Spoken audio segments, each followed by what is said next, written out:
Very good evening, everybody. Please confirm if you all can see the screen.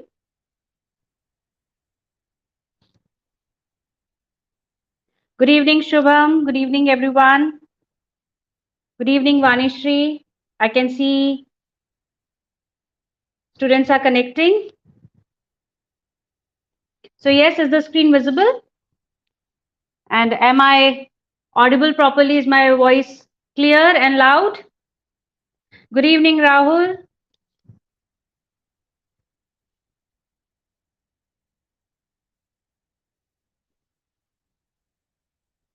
Yeah, good evening, Varsha. Good evening, Satya. Very good evening. So welcome to the very first session of Brahmastra Series. Biotecnika has specially come up with this series to help you all in solving questions. I know when it comes to solving questions, specifically part C, many of you know the concept, but you don't know how to apply that concept in solving the questions. And also, sometimes when you read the question, you sometimes you don't understand what approach you have to adapt, which what approach you have to use for solving that particular question. Because in the exam you have the time also, time constraint also is there. You cannot devote much time on a single question, right? So to help you all in solving the questions, that is to tell you that what all are the strategies you should apply in solving the questions, Biotecnika has come up with this Brahmastra series. Every day there will be a session, 4 o'clock, 5 o'clock to 6 o'clock, there will be a session, and where a respective faculty will be discussing question on a particular topic. So I can see the students have joined. So those students who have joined late, very good evening. So everyone, I'm Dr. Tanushree, and today I will be discussing the questions on a very important topic from exam point of view, and that is the topics from Mendelian principles, that is subunit A of inheritance biology. Very first subunit of unit 8, that is inheritance biology. So when we talk about Mendelian principles, you study about the ratios, you study about the Mendelian principles, law of independent assortment, law of segregation, right? And also you study about reciprocal cross, test cross, back cross, and most importantly, you study about probability. So today I will be discussing questions on how to determine a phenotypic, how to determine a phenotype in F2 generation or number of genotypes in F2 generation, and also how to determine the genotype of the parents if the phenotype of the progeny is given. And also we will be discussing questions on probability. So let's get started. I hope everyone has joined now. So quickly, you can inform your friends also to quickly join the session, because this session will going to be very important. I know during the class you ask a lot of questions, ma'am, how to solve that question, which approach we should use, how to do it in less time. So all the answers of this question you will be going to know today in this particular session. So let's get started. Let's start with the very first question. Very first question, specifically, I have keep it very simple for you all. So first of all, I want you all to at least try first, and then definitely I will be telling you the answer and also the explanation of the question. So the question is on your screen. Please, let's start solving it. You can take 1 or 2 minutes, not more than that. So the question is about what will be the phenotypic classes in the F2 generation progeny from a cross between parent plants, and the parent's genotype is given to you. Now see, when it comes to phenotype, it comes to genotype, okay? All these terminology, dominant allele, recessive allele, all these terminology is very important for you. Because if you don't understand these basics, right, like this question is a very basic question. If you don't know the basic, you cannot understand the complex questions, right? This terminology has to be very much clear. And sometimes we even understand the concept better when we solve the questions, right? So you have to pay attention what is being asked, which generation it is asked. Is it F1? Is it parent generation? Or is it F2 generation? Based on that, you have to answer the question. So yes, let me know what is the answer here. I hope you remember the rules I told you during the class. So that question is based on the rules which I told you in the class itself. So yes, what do you think? What is the answer here? Is it 5? Is it 25? Is it 29? Or is it 32? Okay, I can see some answers are already coming. Rahul, you are saying 32. Divya, Surendra, Shubham. Okay, so far I'm getting a uniform answer. That's great. So 32 it is. Good.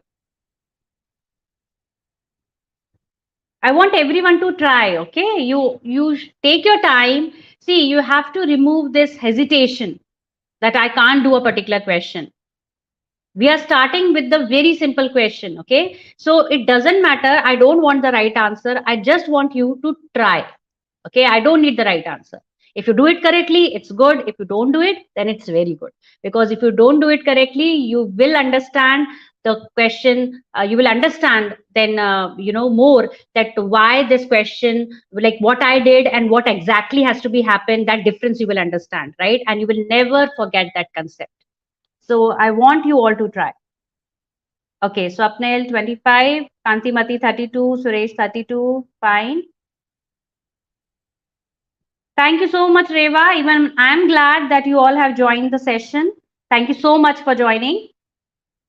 Okay, Ananya, Achal, Rohit, Bhavni, you are saying 32. Fine. So that means majority says 32. Damini 32. Okay, fine. So see, if you are reading the question, right? So break the question into parts. Like what is given? You have been given this genotype of the parents, right? And it is asked that what is the phenotypic classes in F2 generation?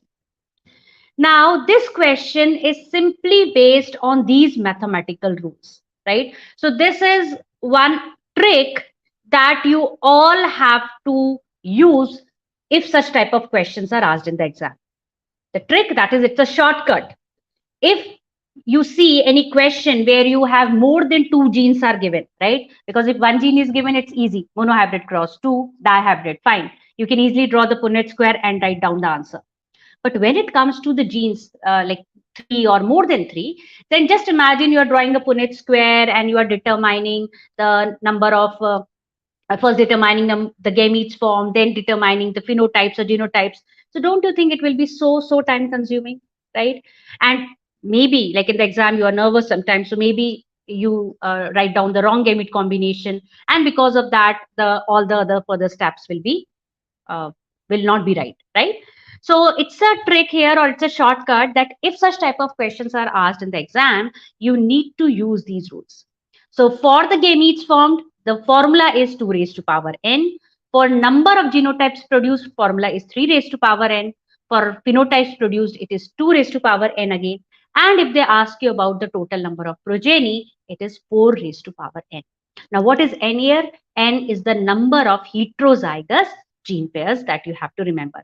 Heterozygous means, like if I have this combination, so I have A in homozygous condition, C allele in homozygous condition, but B is in heterozygous condition, right? Heterozygous means when you have different alleles, not the same alleles of a gene. You have a different alleles of a gene, one dominant, one recessive. Okay. So in the question, we have to find out the phenotypic classes. So I just now told you it's 2 raised to power n, right? Now it is F2 generation. So first of all, what will be the F1 generation? If this is the genotype of the parents, then what will happen? You know that this parent will form the gametes with this allele A, B, C, D, and E, right? And this parent will form the gamete with these alleles, right? So this is the gamete. When they fuse together, you will get a heterozygous condition. And basically, you have the 5 alleles which will be in the heterozygous condition, right? So heterozygous, how many heterozygous gene pairs we have? 5, right? 1, 2, 3, 4, 5. So what is n here? It is 5. So putting the value in the formula for the phenotypic classes, it is 2 raised to power n. So it is 2, that is raised to power 5, which is, and that is, you have to multiply to 5 times. So that gives you 32. So here the answer will be 32. Easy, right? So it's simply just remember just remember these mathematical rules. And remember where it is about F1 generation or F2 generation, right? So just imagine now F2 generation, for that you have to do this kind of cross. Selfing of F1 generation. This is F1 generation, right? This is the parent generation. This is the parent gametes, right? So just imagine you are drawing a Punnett square, right? And you are writing the gametes combination and then writing the phenotypes. It will be so time consuming. So why not to use a shortcut, right? Okay, moving over to the another question. Now, in this particular question, I'm asking you all three. I'm asking you gametes also, I'm asking you number of genotypes also, and I'm asking you number of phenotypes also. So how you are going to solve this question? Tell me. And the important thing to note here is you have to find out F1 gametes, okay? F2 genotype and F2 phenotypes. So what is the answer here? Is it option 1? Is it option 2? Is it option 3? Or is it option 4?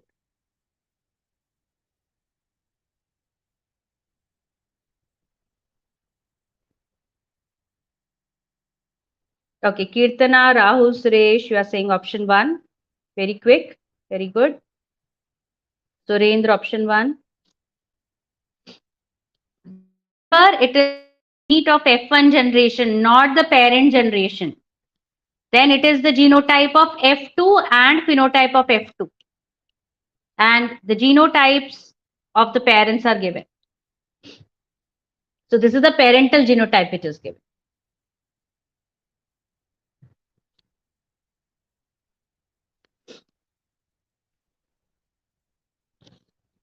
Okay, so I can see majority says it is option 1.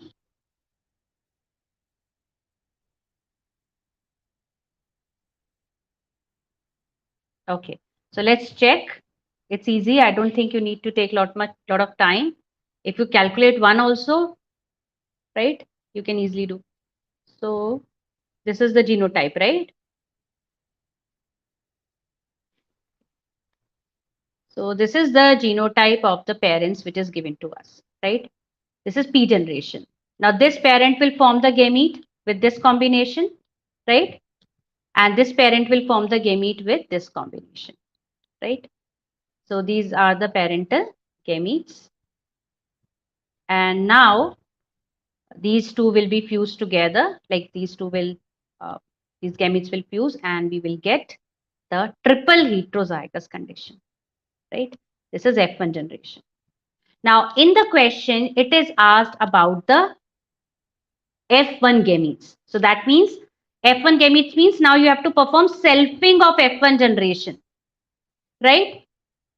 So now either you do it manually or you simply use the formula. So formula for the number of gametes, it is 2 raised to power n, right? And for phenotype also it is 2 raised to power n, right? So what is n here? How many heterozygous gene pairs we see? N is 3, right? How 3? One is A, B and C, all 3 in heterozygous condition, right? So here 2 is, here n is 3, so 2 raised to power 3, that gives you 2 into 2 into 2, that is 8. So that means we have 8 gametes and phenotype 8 given only in option 1. And that confirms our answer, right? It's a very easy question. And for the number of genotypes, the formula you know, it is 3 raised to power n. So it will give you, so 3 raised to power 3, which gives you 3 into 3 into 3, that is 27, right? So this is for G. So I know many of you are making the mistakes over here in the gametes itself, number of gametes, because you just assume, like you find out for parent generation, but actually it is asked for F1 generation. Many of the students have asked this doubt in the class itself. So that is why I'm saying pay attention for what generation it has been asked, the number of phenotype or genotype or gametes, for which generation it is asked. Okay, so here the answer is option 1. Very good. I really appreciate you all for answering the questions. So I'm glad to see the answers. So very good. That means now you have understood the concept thoroughly. Now moving over to another type of question. Usually it's very easy if the genotype of the parent is given and phenotype in the progeny is asked. So you know, based on genotype of the parents, we can determine the phenotype in the progeny. But what if the phenotype of the progeny is given and genotype of the parent is asked? So here is one such question on your screen. Go through it and tell me what is the answer over here. So this is a part C question which you get in exam, the type of question which you get in exam. So phenotypically normal fruit fly was crossed to another fly whose phenotype was not recorded. Of the progeny, 3 out of 8 were wild type, 3 out of 8 had ebony body color, 1 by 8 had vestigial wings, and 1 by 8 had ebony body color and vestigial wings. Now, ebony body color and vestigial wings are recessive character. This is very, very important line. Okay. And their genes are located on 2 different autosomes. So based on this information, what is the genotype of the parents? You have to find out. Ananya, yes, you are absolutely right. Even I have given such questions in the weekly test also, right? So the explanation, the answer of those questions, even I'm discussing here.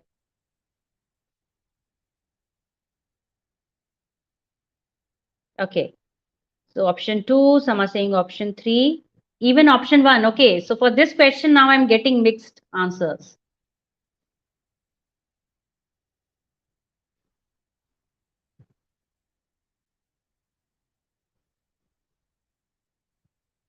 How will you solve it? I know many of you have not even tried solving it because you think that this question is very lengthy and very complicated, so you can't do it, right? Am I right? I know many of you are thinking of this thing, right? These thoughts are coming into your mind. But believe me, when I'll tell you the explanation, you will, like, you yourself will think that this is such a easy question. I should have tried. Good evening, Neha. So we are discussing the questions here from the Unit 8 Inheritance Biology.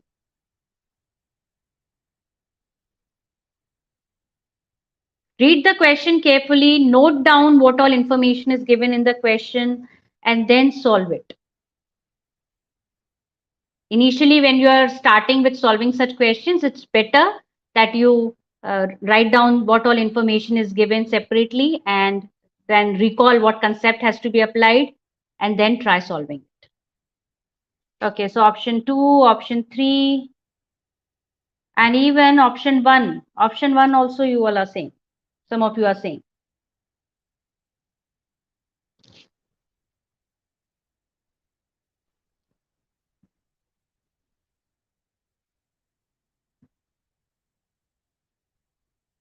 Okay, Sapnil, you are saying option 4. Fine.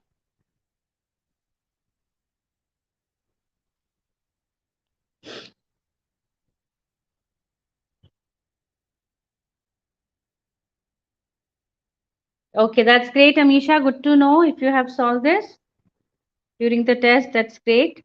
So did you get the correct answer there? Were you able to get the correct answer?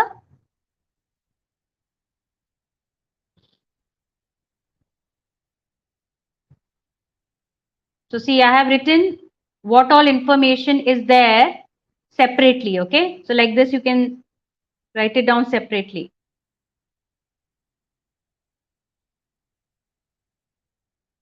Okay, Kirtana. Yes. So such type of questions are in the books as well. Correct. So some of you always ask me, right, that ma'am, from where can we practice the questions? Can you show us the questions that are asked in the exam? So this is the type of question, one type of questions.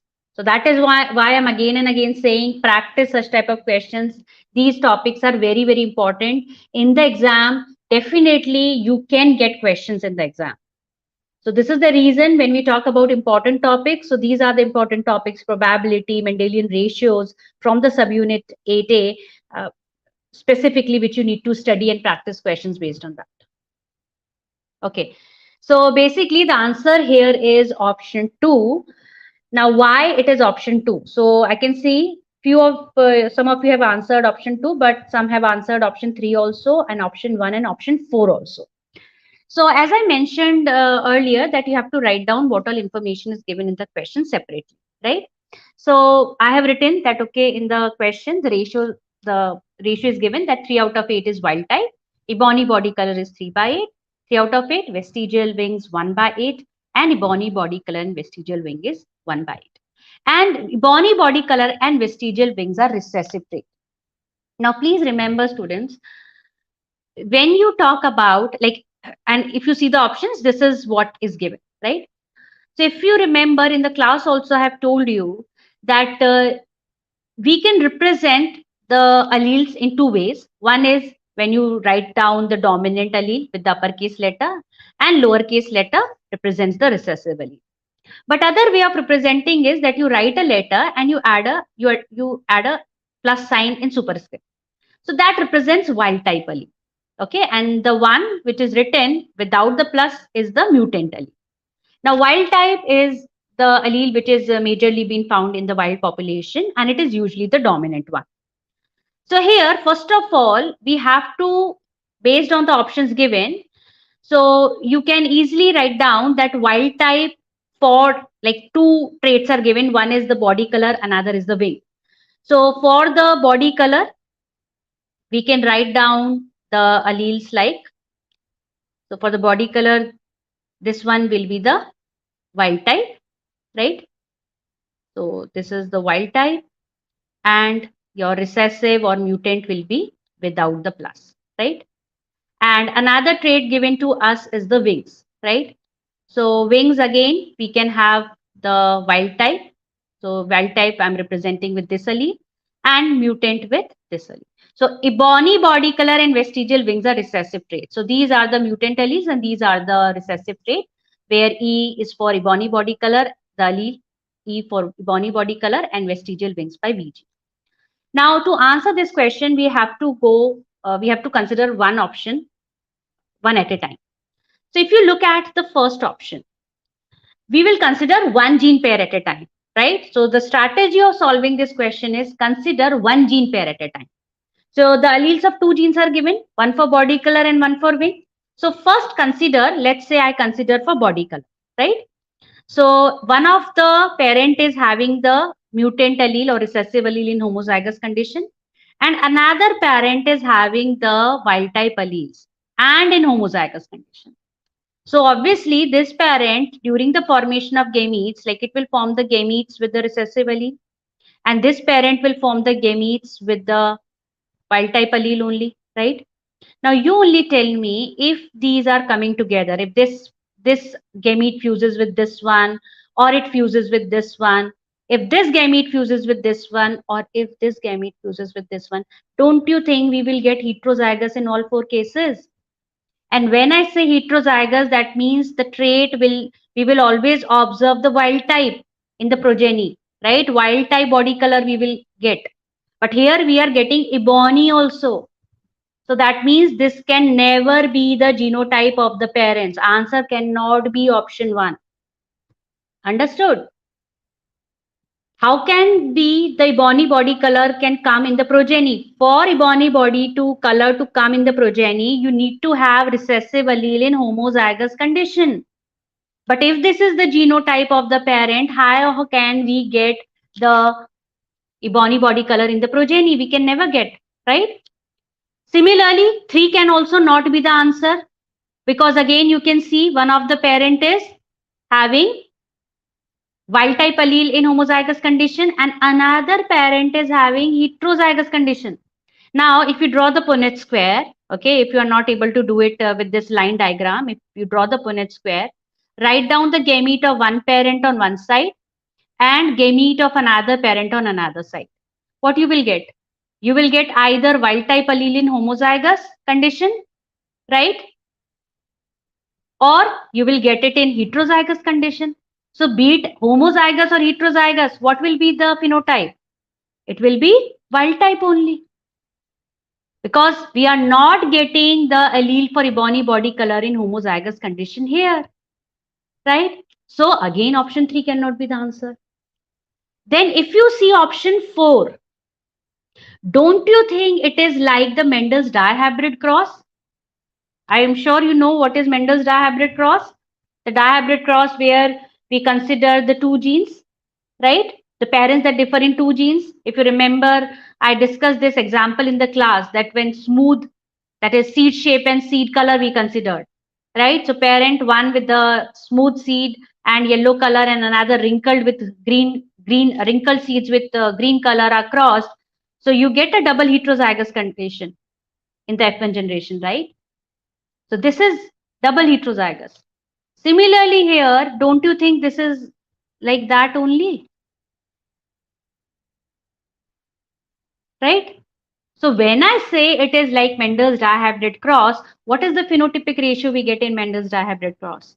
Yes, tell me, what is the ratio we get in phenotypic ratio we get in Mendel's dihybrid cross?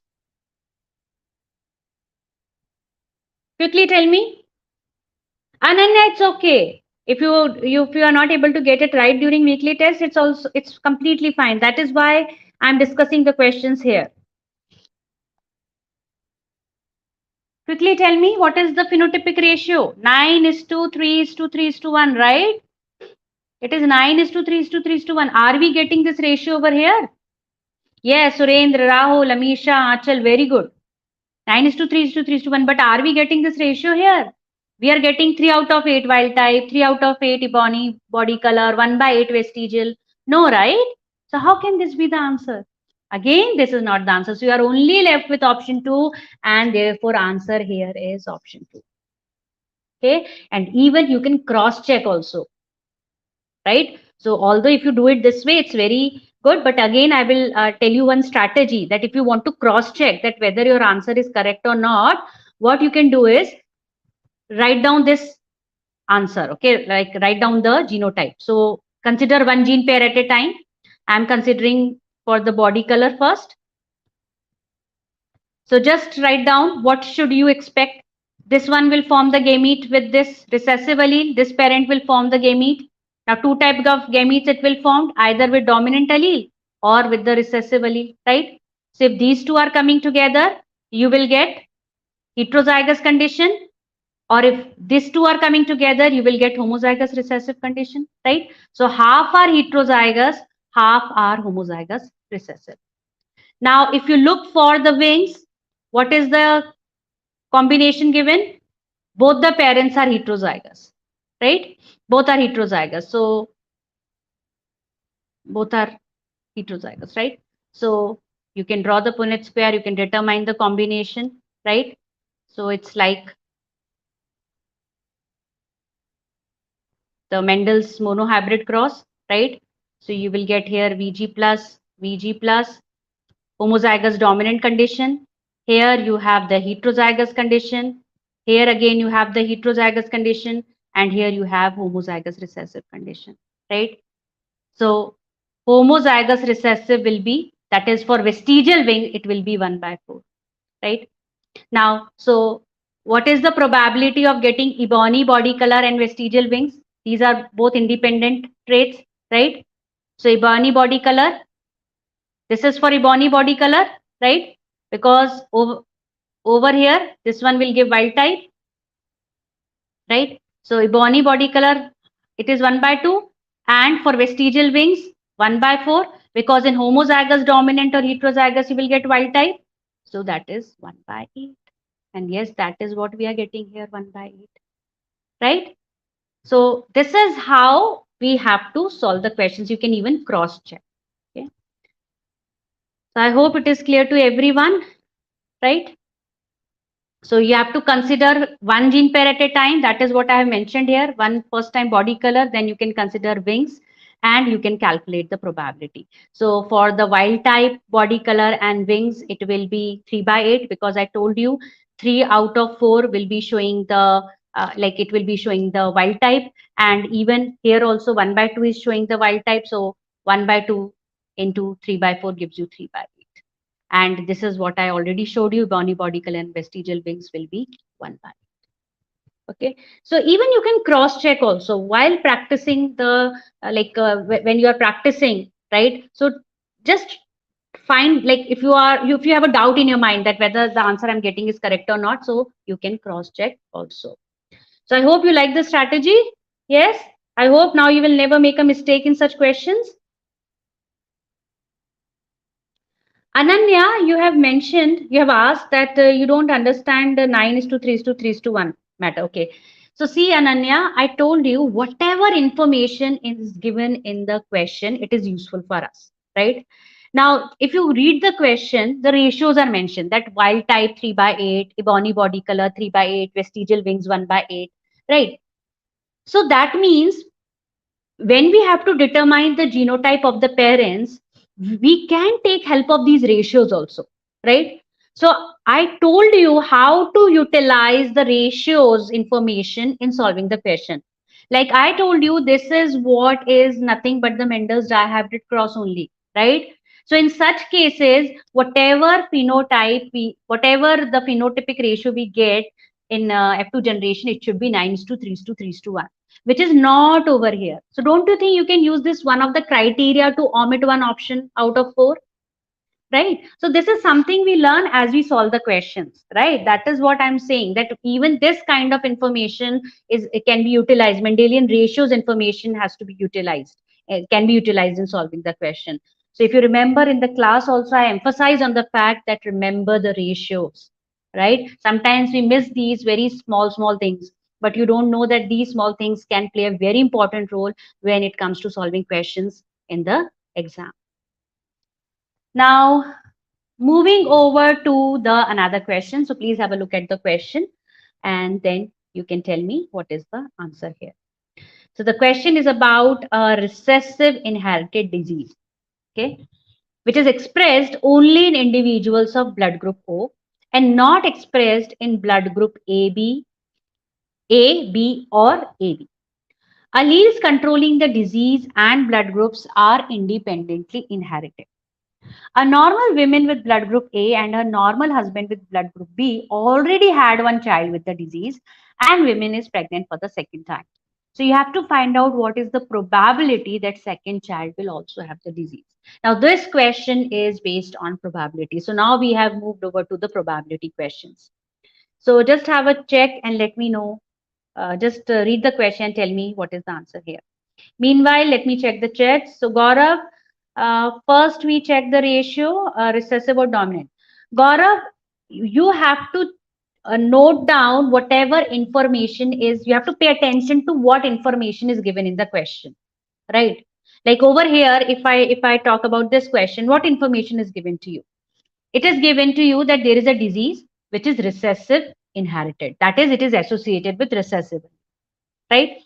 Then it is mentioned that it is expressed only in individuals of blood group O. So this is another information given that, okay, there must be some correlation between disease and the blood group, particularly O. Then what information is given to you? That like the women is having a blood group A and husband is having blood group B and they have a child with the disease, right? So what is the probability that second child will also have the disease? So now the blood group of parents are also given. So you have to relate all the things. And based on that, you have to solve the question. So when we are, as I talked about the previous question, so I told you that see the ratios given, see the phenotype what is given. So if ebony is given, which is a recessive trait, so that means the genotype of the parent should be such that they produce so that the progeny inherits the recessive allele from the parents, right? Because recessive trait only appears when recessive allele is in homozygous condition. You get my point? I hope this answers your question. So yes, moving over to this question. For this, majority says option 3, but even I'm getting option 2 as an answer also. Now, I know why some of you have answered, like I know what is the confusion over here that results into the two answers over here. Some are saying option 2, some are saying option 3.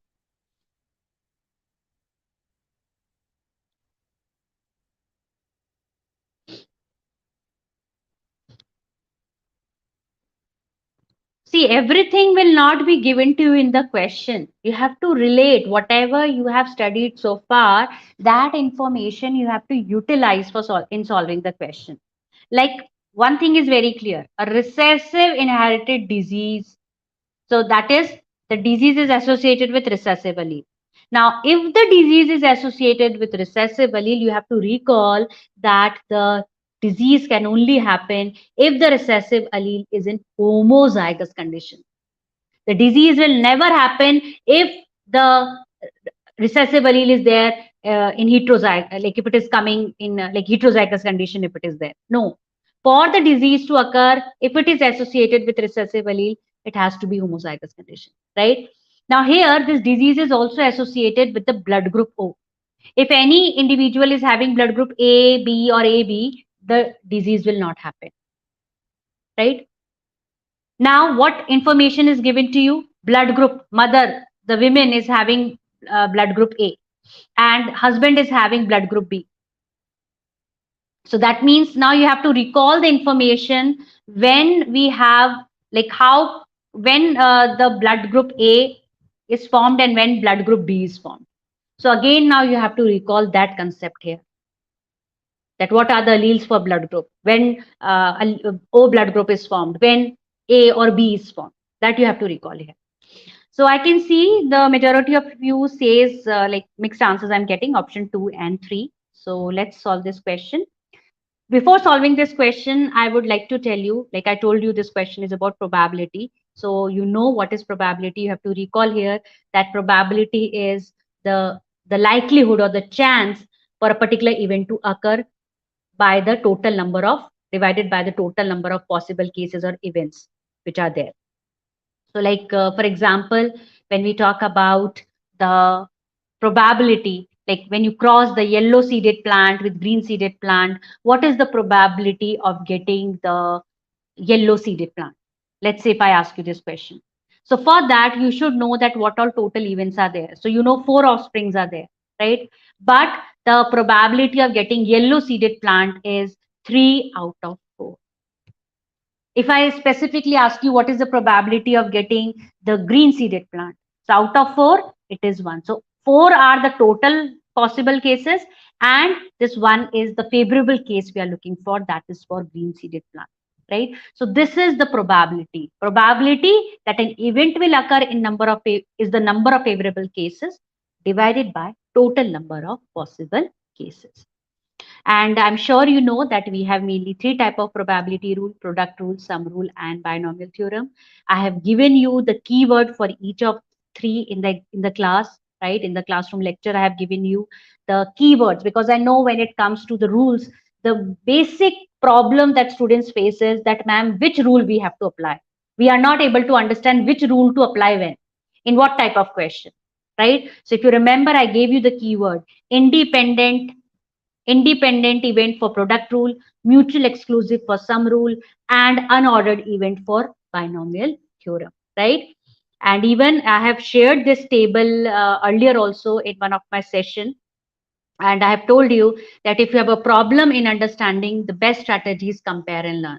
Like in Biotecnika, we don't believe in just simply passing on the information and simply passing on the information without knowing that you are actually accepting that information, understanding that or not. We don't believe in that. We want you all to understand the concept. If you are not able to understand one way, use it another way. This is the way. If you are not able, if you get confused, use the comparative table. And even I am giving you the comparative table for that, right? This is, I have already discussed this comparison earlier in one of my sessions. I don't know whether you have attended that or not. So if not attended, you can note it now that the product rule, we also call it as end rule and multiplication rule. So here, this rule is always used in case of independent events. And sum rule, which is also called as addition rule or either or rule, it is always used in case of mutually exclusive event. So I gave you the example of the dice. that if you have to determine the probability of getting 4 on 2 sequential roll, then it's an independent event. Like when you roll a dice once, the probability of getting 4 is what? It will be 1 by 6, because 6 faces, total possible cases are 6.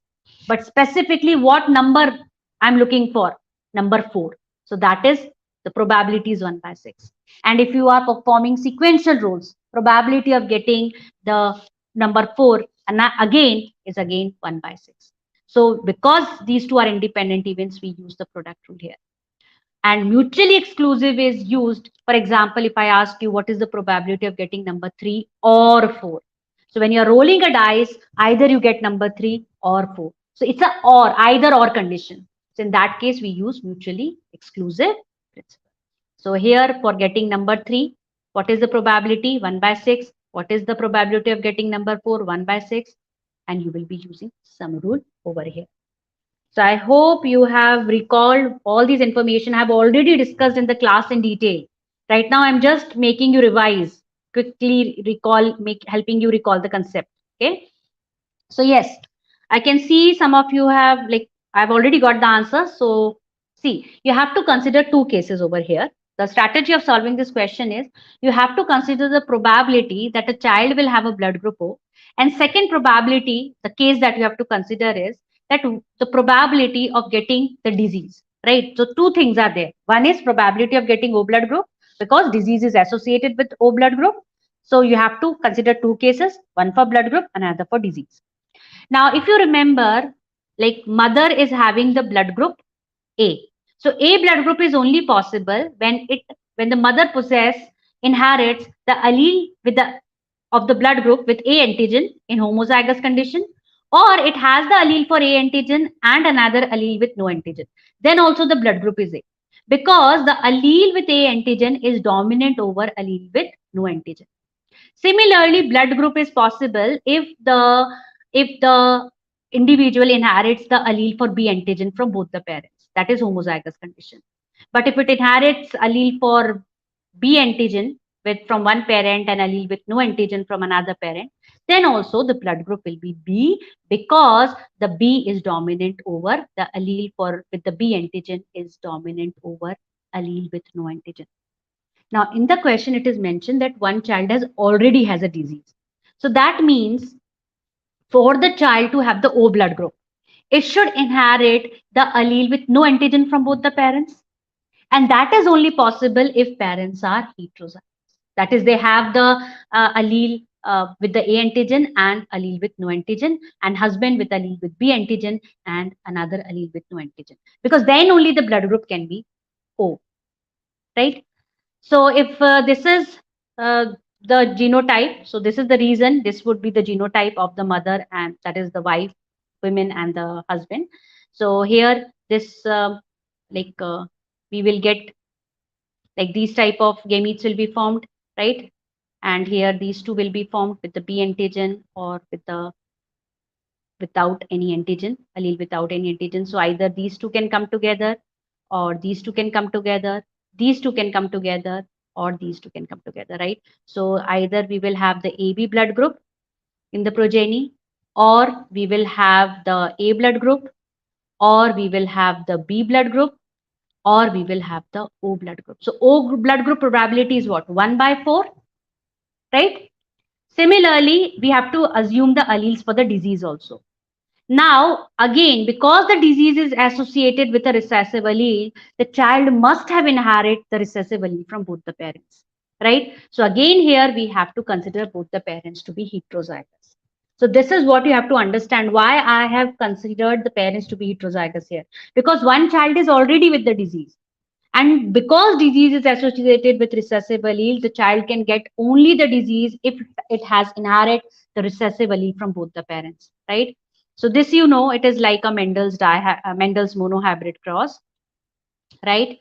So in homozygous dominant condition, in heterozygous condition, we get a normal child, right? Because this is the dominant allele, and this is the allele for the disease. So the child will be with the disease only if it has the recessive allele in homozygous condition. So again, probability here is 1 by 4. So this is the reason these are independent events. You have to use the multiplication rule over here, product rule here, because the probability that child will have the disease, and because disease is associated with O blood group, you have to write down the probability of each of these events as they are independent events. Therefore, we will use the product rule here and we get the answer 1 by 16. So those who have answered 1 by 4, I hope it is clear to all of you, that clear to those who have answered option 1 by 4. I think you have considered only one trait. You have to consider both blood group also and disease also. So therefore answer here will be option 3. So are you enjoying? Tell me, are you all enjoying or not? Are you enjoying solving the questions? Yes? Do you think is it really helpful? The strategies I'm telling you, the tricks I'm telling you, the concepts I'm telling you, do you think is it really helping you? Will it be helpful for you? Tell me with yes or no.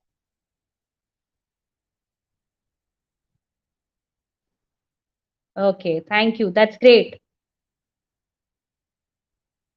Thank you. Thank you for your response. That's great. So let's have another question. Now let's have a look at this question. It is mentioned that this particular allele is dominant over another allele. And this results into dark skin pigmentation. Okay. So one allele which is dominant over another allele, it results into dark skin pigmentation.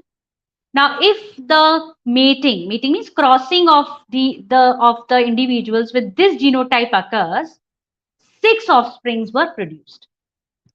What is the probability of all having dark pigment? So again, I have given you this question.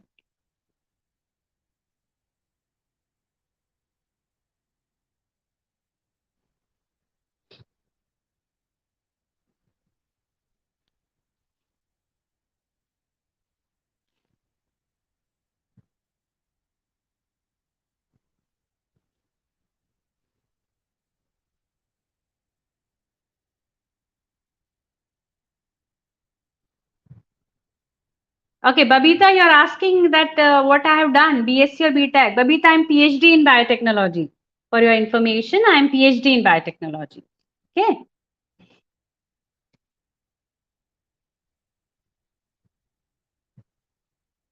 So yes, tell me what is the probability of all having dark pigment? What do you think?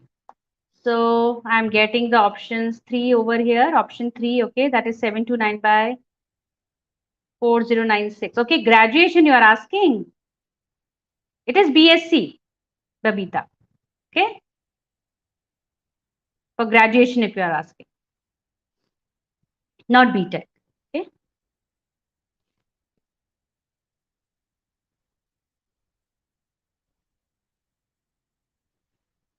So what is the probability? How will you find out? So I'll give you a hint. First of all, find out probability of getting a dark pigment and then calculate it for 6 offsprings.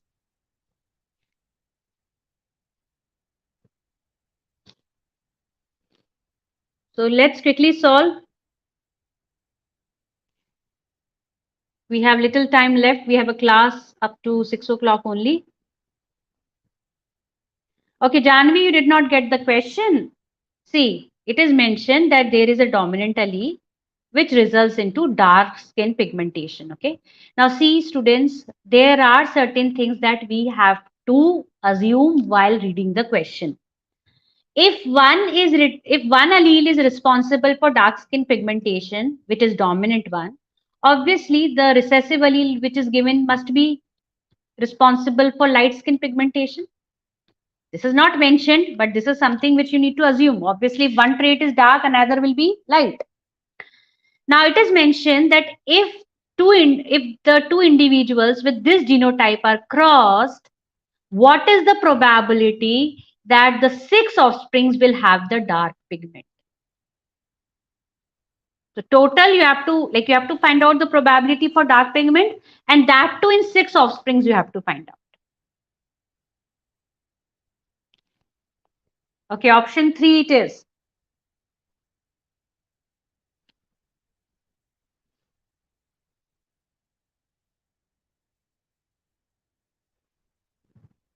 So You can take your time. Meanwhile, let me tell you, students, those who are already connected with us, it's really great. But we are coming up with a very, very good opportunity for you all, and that is Watson Impact Scholarship. So on your screen, you can see about the Watson Impact Scholarship, which is the WISE scholarship program for biotech graduates, postgraduates, and professionals. And different, you can see 100% scholarship is available, 90, 80, 50, and 25% scholarship is also available.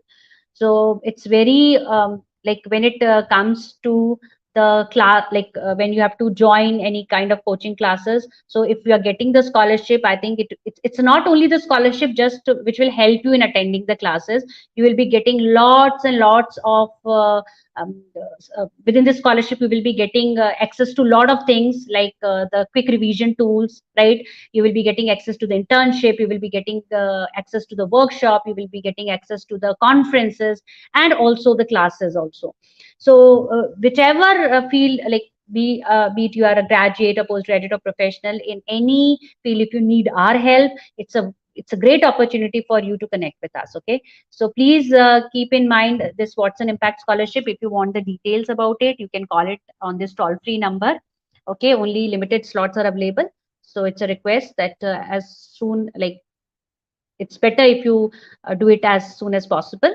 And for further details, you can always contact on this toll-free number. Okay, even you can tell your friends also, those who are interested in connecting with us and getting the scholarship. So yes, coming back to the question, so let's have a solution. So yes, the answer here is option 3. Majority, I must say that all of you, I think all of you, those who have answered it correctly. So basically, if you see, this is nothing but the monohybrid cross, right? And I asked you that what is the probability of getting the dark pigment. So we know that A allele is responsible for dark pigment. So in homozygous dominant, in heterozygous condition, we should get the dark pigment, right? So in homozygous or in heterozygous, we should get the dark pigment. But in homozygous recessive, we will be getting the light pigment, right? So the probability for getting dark pigment is how much? 3 by 4, right? So for one, if I talk about one offspring, the probability is 3 by 4. But we have to answer this question with respect to the 6 offsprings, right? So that is, and because these are independent events, so it will be 3 by 4 raised to power 6. So when you solve it, you will get 729 by 4096. Okay, so don't forget, okay, don't say that answer is 3 by 4 only. No, that is you have calculated for one offspring. For 6 offspring to have the dark pigment, you have to consider the probability of getting the dark pigment in first offspring, in second offspring, in third offspring, and so on till sixth offspring. And because these are independent event, you will use the product rule here. Clear? So quickly moving over to another question.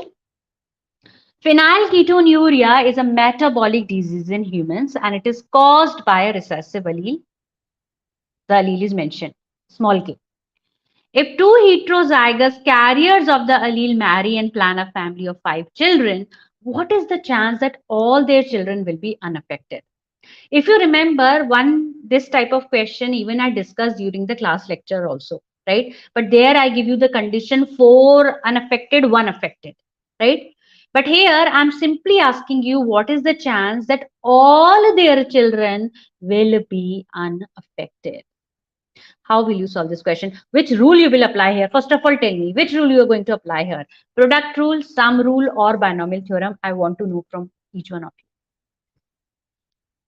Yes, Surinder, what do you think? Which rule we are going to apply here? Suresh, what about you? Babita, Janvi, Vanishri, Kirtana, Swapnil, can I know? Which rule according to you we should use here? Okay.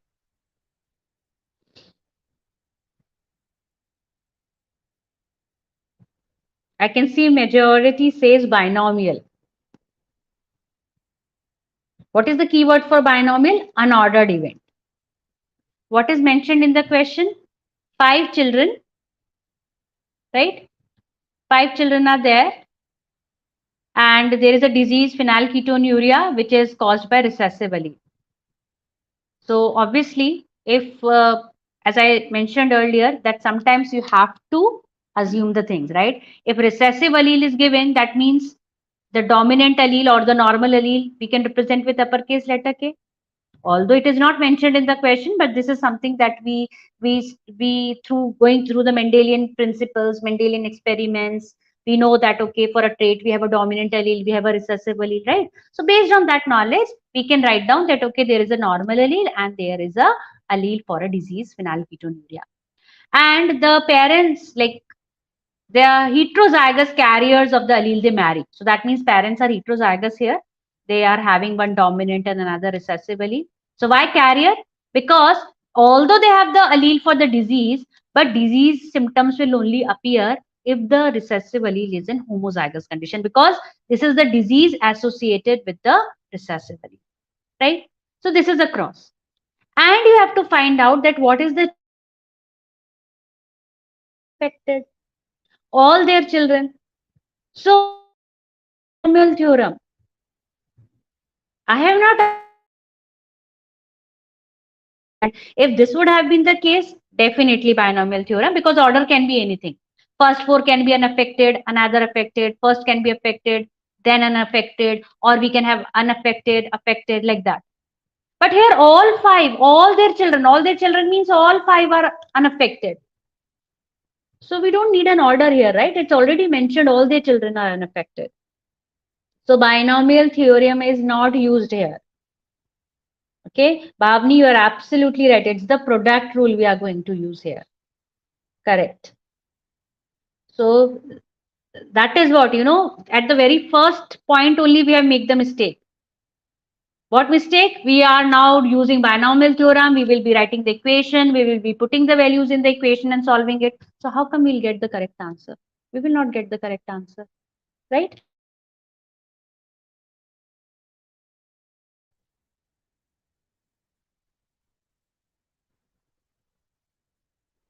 So if this is the condition, okay, phenylketonuria, it is associated with recessive allele. So here both mom and dad are the carrier, right? So if the child inherits the normal allele, it will be normal. If child inherits normal allele from one parent but disease allele from another parent, the child will be carrier but not show the disease symptoms, right? It will be affected only if it will have the recessive allele in homozygous condition. So what is the probability of unaffected? Yes, in this kind of cross, what is the probability of unaffected? These three will be unaffected, right? Only this one will be affected. So it's like a monohybrid cross, right? You can write down. So homozygous condition, heterozygous, and homozygous recessive. So if the homozygous recessive condition is there, then only child will be affected. So in the question, it is asked about unaffected. So what is the probability of unaffected? 3/4, right?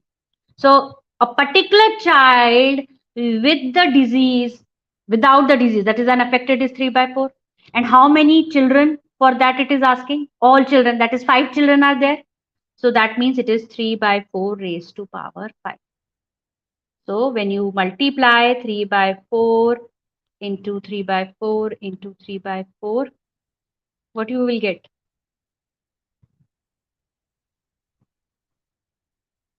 Yes, you will get option 1 will be the answer here. Yes, 0.237 you will be getting here. So it depends whether the answer is in fractions or is in decimal. Accordingly, you have to find the answer. Okay, Babita, this year you have to choose the graduation. So, Babita, you can contact us, right? If I can, you are our student, right? So you can in the class you can ask me this question, okay? Because this is deviating from the topic, right? So I'll appreciate if you ask me during the class, there I'll answer your question. Okay, I hope it is fine with you. So this is all for now, students. I'm stopping here. I have although lot many questions there, but we'll do it next time. And I hope you find this session really helpful, really interesting. So tomorrow again, there will be a session from 5 to 6 o'clock where the respective faculty will be discussing a question on particular topic, right? So all the very best with your preparation, and don't worry, Biotecnika is always with you, right? And to give you, like, to get the maximum benefit, always join our these programs. Like if we are coming up with internship, any scholarship program, right? So we really appreciate if you connect with us through it. So thank you very much. We'll see you in another session. Take care and bye.